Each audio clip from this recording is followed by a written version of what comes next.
আসসালামু আলাইকুম প্রিয় শিক্ষার্থী বন্ধুরা, নিশ্চয়ই তোমরা সবাই ভালো আছো, যে যেখানে আছো সুস্থ আছো এবং আমাদের অনলাইন ক্লাসে অংশগ্রহণ করেছো। আমরা আজকে নবম দশম শ্রেণীর বিজ্ঞান বিভাগের শিক্ষার্থীদের পদার্থবিজ্ঞান ক্লাসে সবাইকে স্বাগতম জানাচ্ছি। আমরা গতদিন নবম এবং দশম দুইটা ক্লাস ভিন্ন ভিন্ন অধ্যায় নিয়েছিলাম, কিন্তু বর্তমানে সাবজেক্ট বাড়াই দেওয়াতে আমরা নবম দশম পদার্থবিজ্ঞান ক্লাস একসাথে নেওয়ার উদ্যোগ নিয়েছি। তারই ধারাবাহিকতায় আমরা আজকে নবম দশম শ্রেণী একসাথে ক্লাস নেব। যেহেতু দশম শ্রেণী আমাদের এরা এসএসসি পরীক্ষা খুব তাড়াতাড়ি, এরা সময় খুব কম পাবে এবং নবম শ্রেণীর জন্য সময় অনেক আছে, যার কারণে নবম শ্রেণীর সমস্যার সমাধান করা যাবে। দশম শ্রেণীর সমস্যা গুরুত্ব ভেবে আমরা দশম শ্রেণীর যে অধ্যায় ভালো করলে ভালো হবে, তাই আমরা দ্বিতীয় অধ্যায়টাকে আমরা নিচ্ছিলাম, সেভাবেই আমরা দ্বিতীয় অধ্যায় চালাই যাব। তাহলে নবম শ্রেণীরও কাজ থাকবে এই দশম শ্রেণীর সাথে এই দ্বিতীয় অধ্যায় কমপ্লিট করবার। যেহেতু তোমাদের অর্ধবার্ষিক পরীক্ষা হয়নি, তাই যখনই আমরা আমরা যে পরীক্ষাটা নিব সেখানে আমরা দ্বিতীয় অধ্যায় ইনক্লুড করব। তাহলে শিক্ষার্থী বন্ধুরা, আমরা আসি, আমরা ছিলাম দ্বিতীয় অধ্যায় গতি, তাই তো? আচ্ছা, গতি আমরা ত্বরণ পর্যন্ত চলে গিয়েছিলাম। ত্বরণের সংজ্ঞা বলেছিলাম, তারপরে গাণিতিক প্রকাশ এবং তার মাত্রা একক, এ পর্যন্ত আমাদের হয়ে গেছিল। এবং ত্বরণ কি, ধনাত্মক ত্বরণ, ঋণাত্মক ত্বরণ, এটা নিয়ে আমরা আলোচনা করেছিলাম। এবার আজকের আলোচনা করব গতির কয়েকটা সূত্র আছে, যে সূত্রগুলো আমাদের জানা খুবই জরুরি এবং যে সূত্রগুলো ব্যবহার করে আমরা পদার্থবিজ্ঞানের গাণিতিক সমস্যার সমাধান করতে পারি বা পারব। তাহলে সেই সূত্রগুলো কি হতে পারে আমরা একটু দেখি। একটা, মনে করো চলমান বস্তু বা চলন্ত গাড়ি, তার আদিবেগ হলো ইউ, সুষম ত্বরণে চলে টি সময়ে এস দূরত্ব অতিক্রম করে এবার বি বেগ প্রাপ্ত হয়েছে। মনে করো গাড়িটা এ বিন্দু থেকে চলতে শুরু করেছে এবং বি বিন্দুতে গিয়ে পৌঁছেছে। তাহলে যেহেতু এ বিন্দু থেকে যাত্রা করেছে, তাহলে তার আদিবেগ হলো ইউ, আর বি বিন্দুতে পৌঁছেছে, বেগ বৃদ্ধি হয়েছে, তাহলে নিশ্চয়ই তার শেষ বেগ হলো ভি। এখানে এ সুষম ত্বরণ, অর্থাৎ বেগ প্রতি মুহূর্তে বেগ বৃদ্ধি হয়েছে, সময় লেগেছে টি সেকেন্ড এবং অতিক্রান্ত দূরত্ব এস। তাহলে দেখো আমাদের এখানে কয়টা রাশি আছে? এস, ই, এ, ভি, ই। এই পাঁচটা লেটার আমরা মনে রাখার জন্য আমরা খুব সহজেই মনে রাখতে পারি। দেখো এস, ইউ, ভি, এ, টি, শুভা। তাহলে এই পাঁচটা লেটার দিয়ে আমরা, পাঁচটা অক্ষর দিয়ে আমরা গতি বিষয়ক সমস্যার সমাধান করার জন্য কয়েকটা সূত্র আমরা তৈরি করি। তাহলে শিক্ষার্থী বন্ধুরা, আমরা প্রথমে আমরা জেনেছিলাম ত্বরণ। ত্বরণ কি? ত্বরণ হলো বেগ বৃদ্ধির হারকে বলা হয় ত্বরণ, বা অসমবেগের পরিবর্তনের হারকে বলা হয় ত্বরণ। অসমবেগের পরিবর্তনের হারকে বলা হয় ত্বরণ। এবং এসটা হলো অতিক্রান্ত দূরত্ব বা সরণ। অতিক্রান্ত দূরত্ব বা সরণ। যদি একটা বস্তু বা চলমান বস্তু যদি বেগ বৃদ্ধি না পায়, তাহলে কি হবে? বস্তুটা সুষম বেগে চলবে। আর সুষম বেগে যদি চলে, তাহলে তার যেহেতু বেগের পরিবর্তন হবে না, তাই বেগ একই থাকবে। সেক্ষেত্রে আমরা সূত্রটা প্রয়োগ করতে পারি, এস সমান ভিটি। আর যেহেতু বস্তুটা সুষম ত্বরণে চলছে, তাহলে এর ক্ষেত্রে ভি সমান কত হবে? ভি সমান ইউ প্লাস এটি। যেহেতু গতদিন আমরা এটা দেখাইছিলাম, আজকের এটা আমরা দেখাচ্ছি না। এরপরে আমরা জানি কি, আমরা জানি যেহেতু সুষম ত্বরণে চলছে তাহলে এর আদি বেগ হলো ইউ, শেষ বেগ ভি, তাহলে গড় বেগ কত হবে? গড় বেগ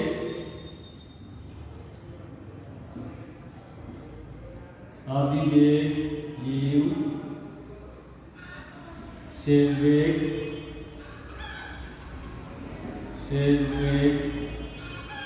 ভি। গড় বেগকে আমরা ক্যাপিটাল লেটার ভি দিয়ে যদি প্রকাশ করি, গড় বেগ ক্যাপিটাল লেটার বা আমরা মাথায় এরকম দাগ দিয়ে ভি বার দিয়ে প্রকাশ করতে পারি। গড় বেগ ভি বার সমান কত হবে? U plus v by two. আমরা জানি সরণ গড় বেগ সমান আবার গড় বেগ সমান সরণ বাই কি? সময়।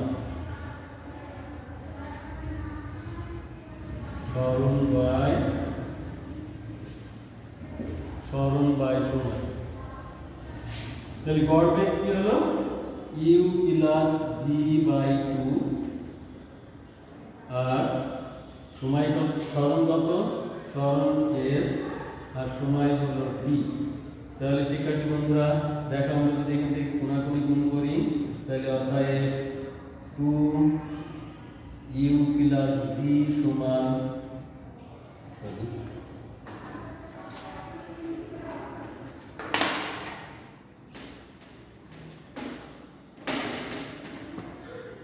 তাহলে অর্থাৎ একবারে দিয়ে দিলাম এস সমান u plus v by 2 P.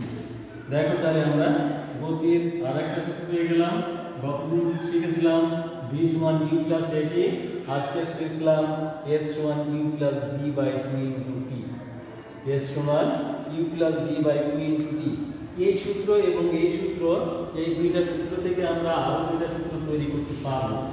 তাহলে আরো দুইটা সূত্র তৈরি করতে পারবো, দেখি সেই সূত্র দুটো কি হতে পারে বা কি হবে।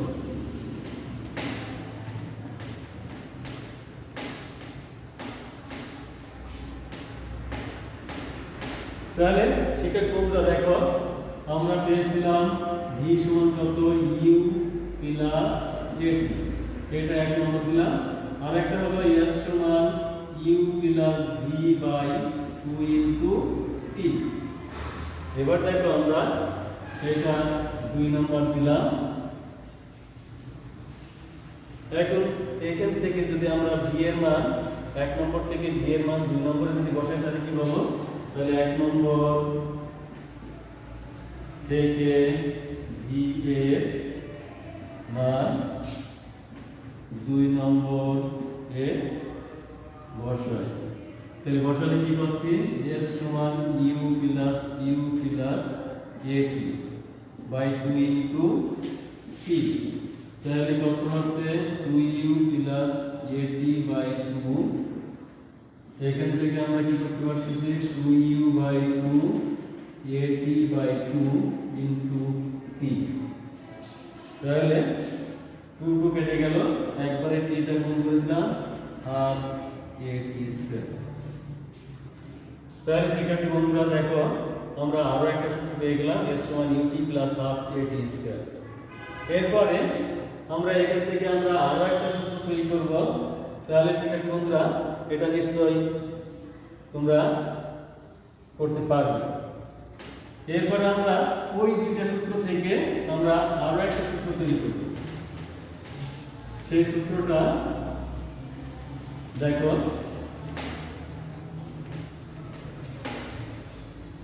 আমরা সেই ত্বরণের সূত্র থেকে পেয়েছিলাম ভি সমান কত? ইউ প্লাস এটি না। এখান থেকে আমরা যদি টি এর মানটা বের করে নিই তাহলে কত হবে? ইউ প্লাস এটি সমান ভি, তাহলে এটি সমান ভি মাইনাস ইউ, অর্থাৎ টি সমান v minus u by a. এরপরে আমরা পাইছিলাম এস সমান u plus v by 2 into t. এখানে যদি আমরা টি এর মানটা বসাই দিই তাহলে এস সমান u plus v by two into v minus u by a. এখানে আমরা যেহেতু মাইনাসের আগে ভি আছে, তাহলে আমরা এখানে v plus u into v minus u by two a সমান কত হচ্ছে v square minus u square by two a. আমরা যদি গুণাগুণি গুণ করি তাহলে v square minus u square সমান টু এ, অর্থাৎ ভি স্কয়ার সমান u square plus two a. তাহলে শিক্ষার্থী বন্ধুরা, আমরা গতি বিষয়ক আমরা কয়টা সমীকরণ পেলাম? তাহলে গতি বিষয়ক আমরা 4টা সমীকরণ পেলাম না? 4টা। যদি সেই সাথে আরো একটা পেয়েছি, যদি সুষম বেগে চলে তাহলে এস সমান ভিটি, তাহলে এই 5টা। তাহলে আমরা সেই 5টা সূত্র আমরা আবার একটু লিখি।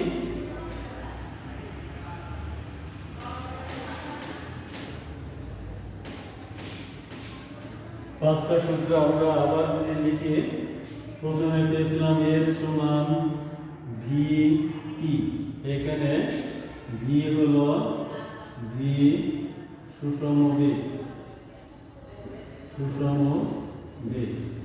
এরপরে কি পাইছিলাম? এস সমান u plus v by two into p, যদি ত্বরণের ক্ষেত্রে, এটা হলো ত্বরণের ক্ষেত্রে। এরপরে কি পাইছি? এরপরে আবার এস সমান u t plus half a t square, a t square. এরপরে ভি স্কয়ার সমান v square plus two s. এখন দেখো শিক্ষার্থী বন্ধুরা সবাই, আমরা এখানে লিখেছিলাম সোহাগ নামে একটা লিখেছিলাম, যেখানে 5টা লেটার দিয়ে আমরা তৈরি করেছি। তো আমরা এই যে কয়টা সূত্র তৈরি করেছি, কোন সূত্রে এই 5টা লেটারের বাইরে যায়। আরেকটা ভি সমান ইউ প্লাস এ টি, কোন সূত্রে 5টা লেটারের বাইরে যায়। দেখো প্রত্যেকটা সূত্রে আমাদের 4টা লেটার রয়েছে। এখন শিক্ষার্থী বন্ধুরা, আমরা গাণিতিক সমস্যা সমাধানে যাওয়ার আগে আমরা কোন সূত্র ব্যবহার করব সেটা নিয়ে আমাদের অনেকটা দ্বিধাদ্বন্দ্বে পড়ে যাবে না? তাহলে আমরা দেখব আমাদের উদ্দীপকে কি দেওয়া আছে, কোন কোন মানগুলো দেওয়া আছে। যে মানগুলো দেওয়া আছে সেই মানগুলোর উপর ভিত্তি করে যে সূত্রটা আমাদের পড়ে সেই সূত্রটাই আমরা অ্যাপ্লাই করব। তাহলে শিক্ষার্থী বন্ধুরা দেখো, তোমাদের বইয়ে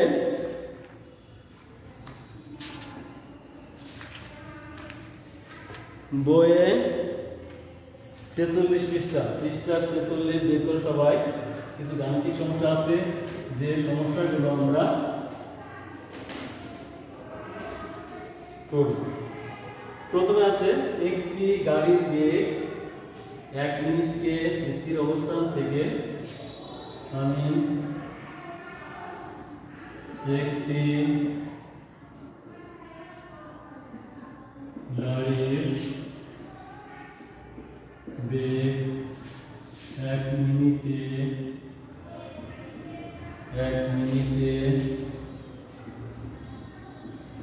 স্থির অবস্থান থেকে বেড়ে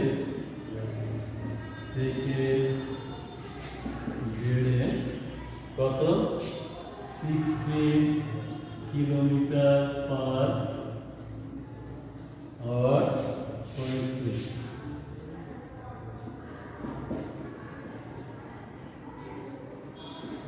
গাড়িটির ত্বরণ কত?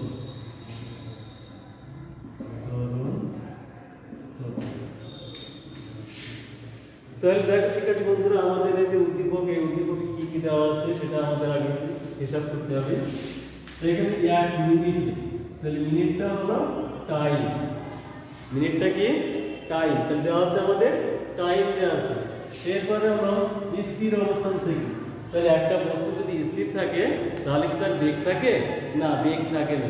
তাহলে স্থির থাকলে বস্তু বেগ হলো 0। তাহলে এটা হলো আদি বেগ হলো 0 দেওয়া আছে। এটা হলো যেহেতু প্রাথমিক অবস্থার বেগ, তা প্রাথমিক অবস্থার বেগকে ধরা হয় আদি বেগ, তাহলে আদি বেগ হলো 0। এরপর চলতে এক সময়ে সে এত বেগ অর্জন করেছে, কত কিলোমিটার পার আওয়ার বেগ অর্জন করেছে। তাহলে আমাদের দেওয়া আছে আদি বেগ দেওয়া আছে, সময় দেওয়া আছে, শেষ বেগ দেওয়া আছে, আর কি দেওয়া আছে বের করতে বলেছে ত্বরণ। তাহলে আদি বেগ, শেষ বেগ, সময়, ত্বরণ, এটা দিয়ে কোন সূত্রটা নিশ্চয়ই সবাই বলতে পারবে, পারবে না? হ্যাঁ পারবে। কোন সূত্র? v সমান q plus at। Thank you. তাহলে আমরা সেই সূত্রে প্রয়োগ করব। তবে এই সূত্র প্রয়োগ করার আগে আমরা ডাটাটা একটু লিখে নিই।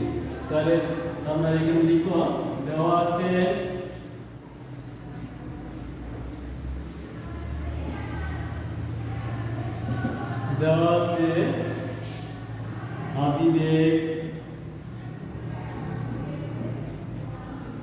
আদি বেগ u সমান 0 মিটার পার সেকেন্ড, তারপরে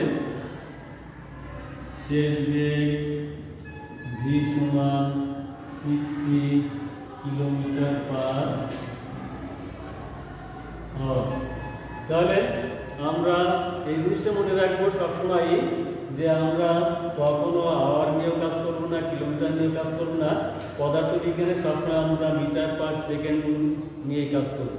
তাই আমাদের এই কিলোমিটার পার আওয়ারটাকে আমরা কি করবো, মিটার পার সেকেন্ডে পরিণত করবো।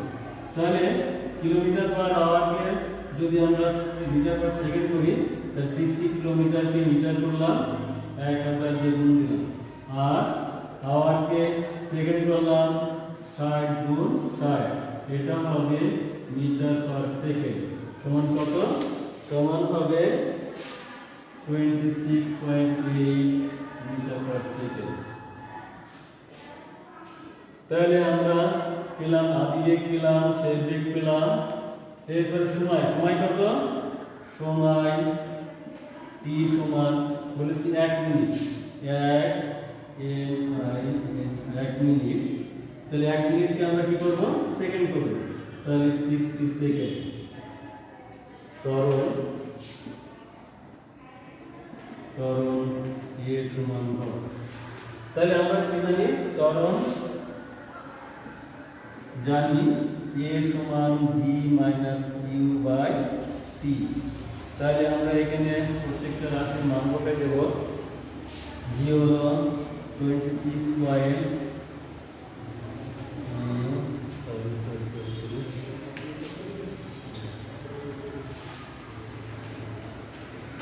এটা ভাগ করলে হবে আমাদের 16.67 metre per second. 16.67 metre per second. 16.67 minus 0, আর টাইম হলো 60। এত ত্বরণের একক হলো মিটার পার সেকেন্ড স্কয়ার। তাহলে অতএব এ সমান, এখানে যদি আমরা ক্যালকুলেশন করি, ক্যালকুলেশন করলে পাবো আমরা কত, 0.278 মিটার পার সেকেন্ড স্কয়ার। এটা তোমরা ক্যালকুলেটরের মাধ্যমে এটা করে নিবে। তাহলে এরপরে আমাদের যদি কিলোমিটার না থাকে, যদি মাইল থাকে, তাহলে সেক্ষেত্রে আমরা হিসাব নিকাশটা কিভাবে করব। ওর নিচে আরো একটা অঙ্ক আছে, দেখো, যে গাণিতিক সমস্যাটা একটু করে ফেলবো। তাহলে শিক্ষার্থী বন্ধুরা, নিশ্চয়ই এটা তোমরা সবাই বুঝেছো এবং সবাই করতে পারবে।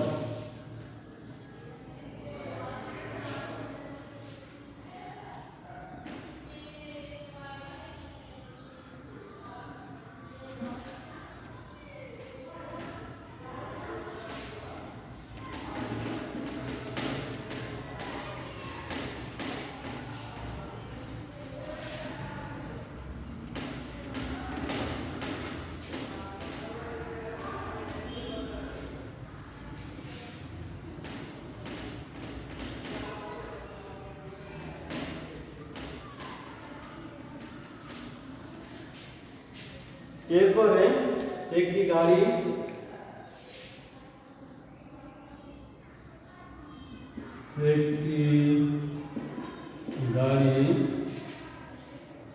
একটি গাড়ি 60 মাইল পার আওয়ার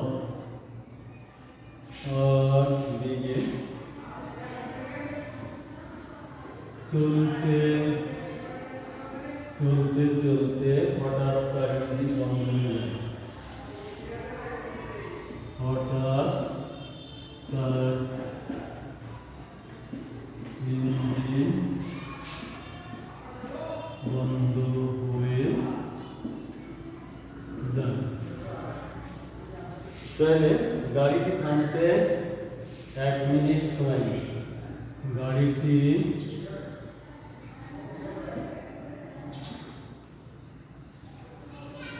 থামতে সময় লাগে 1 মিনিট।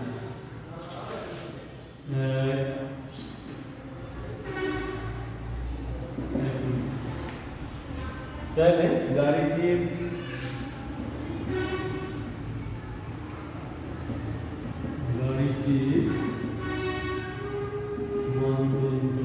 দেখো বিষয়টা আগেরটা লিখেছিলাম ত্বরণ কত, আর এবার লিখেছি কি গাড়িটার মন্দন কত। তাহলে ত্বরণকে মন্দন কি? ত্বরণ হলো বেগ বৃদ্ধির হারকে বলা হয় ত্বরণ, আর বেগ হ্রাসের হারকে বলা হয় মন্দন। বেগ হ্রাসের হারকে বলা হয় মন্দন। তো মন্দনকে আমরা ত্বরণ বলতে পারি। ত্বরণ হলো একটা ঋণাত্মক ত্বরণ। ত্বরণ হলো ঋণাত্মক ত্বরণ, আর ধনাত্মক ত্বরণটাকে আমরা সাধারণত ত্বরণ হিসেবে বিবেচনা করি। তাহলে আমাদের এখানে যা আছে, একটি গাড়ি এত মাইল পার আওয়ার বেগে চলতে চলতে হঠাৎ তার ইঞ্জিন বন্ধ হয়ে গেছে। তাহলে যেহেতু এখানে মাইল আমরা সবাই জানি 1 মাইল সমান কত? 1 MIL 1 মাইল সমান কত? নিশ্চয়ই সবাই জানো নাকি? 1 মাইল সমান, এটাকে আমরা মিটারে পরিণত করব। তো যদি আমরা মিটারে পরিণত করি তাহলে সর্বপ্রথম আসে কিলোমিটারে 1.609, বা এটাকে আমরা 1.61 ব্যবহার করতে পারি। বা যদি মনে করুন না আমরা 1.60 ব্যবহার করবো, তাও ব্যবহার করতে পারি। তাহলে এত কিলোমিটার। তাহলে এত কিলোমিটারকে যদি আমরা মিটার করি তাহলে 1.6 কিলোমিটারকে আমরা মিটার করব গুণ 1000 মিটার। তাহলে আমাদের দেওয়া হচ্ছে আদিবেগ u সমান 60 মাইলস পার আওয়ার। তাহলে 60 কে আমরা কত দিয়ে গুণ দেব? তাহলে 1.6 গুণ 1000। আর মিনিট ঘন্টাকে আমরা যদি মিনিট করি তাহলে 60 দিয়ে ভাগ দেব। আবার সেই মিনিটকে যদি আবার সেকেন্ড করে আরো 60 দিয়ে ভাগ দেব। তাহলে এটা হয়ে গেল মিটার পার সেকেন্ড সমান কত হবে? সমান 26.8 মিটার পার সেকেন্ড। এরপরে যেহেতু আমাদের গাড়িটা থেমে গিয়েছে, চলতে চলতে থেমে গিয়েছে, তাহলে যেহেতু থেমে গিয়েছে তাহলে শেষ বেগ কত? শেষ বেগ v সমান 0 মিটার পার সেকেন্ড। এরপরে সময় t সমান কত? 1 মিনিট। তাহলে কত হচ্ছে? 60 সেকেন্ড। আমরা বের করব মন্দন কত। ত্বরণকে আমরা এ দিয়ে প্রকাশ করি, মন্দনকে আমরা এ দিয়ে প্রকাশ করি। ত্বরণ এবং মন্দন, তাহলে মন্দন এ সমান হর। মন্দন এ সমান হর। তাহলে আমরা যখন ত্বরণ বের করেছিলাম, ত্বরণ হলো শেষ বেগ মাইনাস আদি বেগ বাই কত? t। আর যখন আমরা মন্দন বের করব তখন আদি বেগ মাইনাস শেষ বেগ বাই t। বা আমরা সরাসরি সূত্র থেকে আসতে পারি। তাহলে উপর থেকে মুছে দিয়ে এটা উপর থেকে মুছে দিলাম।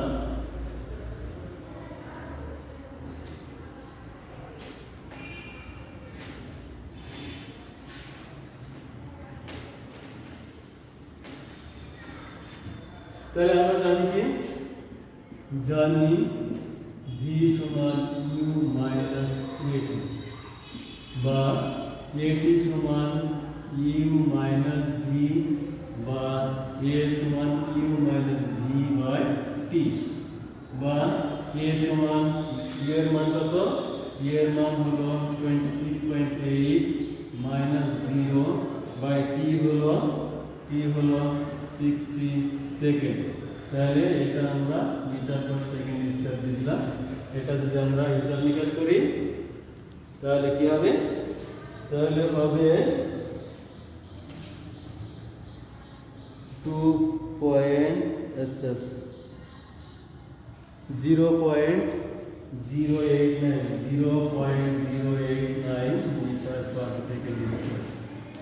তাহলে শিক্ষার্থী বন্ধুরা দেখো, আমরা যেহেতু এখানে সরাসরি মন্দন লিখেছি তাই আমরা মানটা এটা পেয়েছি।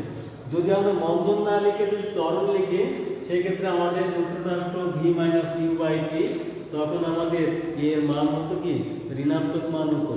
তাহলে যখন আমরা ত্বরণ উল্লেখ করব তখন আমার মাইনাসটা দিতে হবে, যদি আমরা মন্দন উল্লেখ করি তাহলে চিহ্ন মাইনাস দিতে হবে না। তাহলে অ্যান্সার কত, অ্যান্সার হলো 0.089 মিটার পার সেকেন্ড স্কয়ার।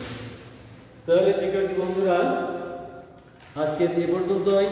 এরপরে তোমাদের দেখো 47 পৃষ্ঠায় একটা গাণিতিক সমস্যা আছে, ওই গাণিতিক সমস্যা তোমরা বাড়িতে করবে। তাহলে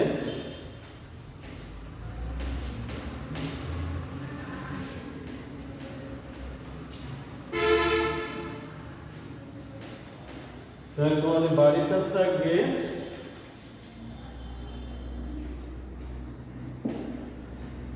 বাড়ির কাজ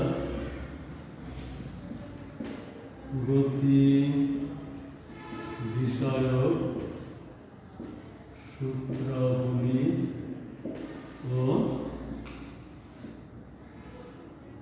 গাণিতিক সমস্যা সমাধান। তাহলে শিক্ষার্থী বন্ধুরা আজকের আর নাই, আবার দেখা হবে নেক্সট ক্লাসে। সবাই ভালো থাকো, সুস্থ থাকো, আল্লাহ হাফেজ।